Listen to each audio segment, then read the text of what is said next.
Sosok Misri Puspitasari dibayar 10 juta rupiah oleh Kompol Yogi, tersangka wanita kasus kematian Brigadir Nur Hadi. Wanita bernama Misri Puspitasari ikut ditetapkan sebagai tersangka dalam kasus pembunuhan Brigadir Nur Hadi. Misri menjadi tersangka dengan dua orang lain yaitu Kompol Imade Yogi dan Ibda Haris Chandra, atasan Brigadir Nur Hadi. Wanita cantik ini sudah ditetapkan tersangka pada 27 Juni 2025 dan ditahan sejak 1 Juli 2025. Misri sendiri disewa oleh Yogi untuk menemani ia liburan di Lombok. Bahkan Yogi rela membayar jasa semalam Misri sebesar 10 juta rupiah. Dilansir dari sejumlah sumber, Misri Puspitasari adalah perempuan muda asal Jambi. Saat ini ia berusia 23 tahun dan akan berulang tahun ke-24 pada November 2025 mendatang. Misri hanya lulusan SMA, namun termasuk siswi berprestasi. Dirinya berasal dari keluarga sederhana dan berstatus anak yatim karena sang ayah telah meninggal dunia. Ayahnya dulu bekerja sebagai buruh dan penjual ikan.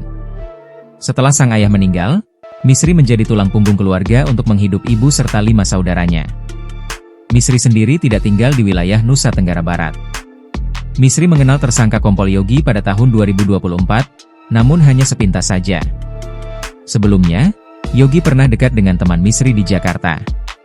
Hingga pada suatu hari, Yogi mengirim pesan ke Instagram Misri. Komunikasi keduanya berlanjut ke WA hingga tanggal 15 April 2025, sehari sebelum Nur Hadi tewas. Pada tanggal 15 April 2025, Yogi membujuk Misri untuk datang ke Lombok. "Ayo ke Lombok, temani saya liburan di sini sama di Gili Trawangan," ungkap pengacara Misri, Yan Mangandar Putra. Misri menyanggupi datang dengan kesepakatan biaya akomodasi ditanggung oleh Yogi. Selain itu, Yogi juga membayar jasa satu malam Misri sebesar 10 juta rupiah. Selain Misri, ada satu perempuan lagi bernama Melani Putri yang dibawa oleh tersangka Haris Chandra. Saat sampai di Lombok, Misri dijemput oleh korban Brigadir Nur Hadi. Pelaku dan korban sempat pesta narkoba.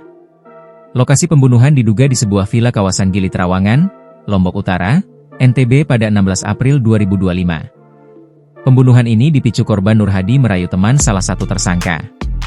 Korban dianiaya, lalu dibiarkan di kolam renang dalam kondisi pingsan hingga tewas. Yogi, Haris dan Melani kembali ke kamar hotel. Sedangkan Misri yang dalam kondisi mabuk duduk di tepi kolam renang. Misri sendiri sempat merekam Nur Hadi di kolam sebelum tewas. Dalam video yang beredar, Nur Hadi seperti lemas hingga akhirnya tewas. Nur Hadi ditemukan tewas dengan kondisi penuh luka bahkan hidung tulang lidahnya patah akibat dicekik. Sementara, Ketua Tim Kuasa Hukum Kompol Yogi, Hijrat Praitno mengatakan, kliennya yang mengangkat korban dari dasar kolam serta memberikan pertolongan pertama termasuk membawa ke klinik di Gili Trawangan. Berdasarkan keterangan klien kami sudah berusaha menyelamatkan almarhum Brigadir Nur Hadi dari dasar kolam, jelasnya, Senin, 7 Juli 2025. Download Tribun X sekarang, menghadirkan lokal menjadi Indonesia.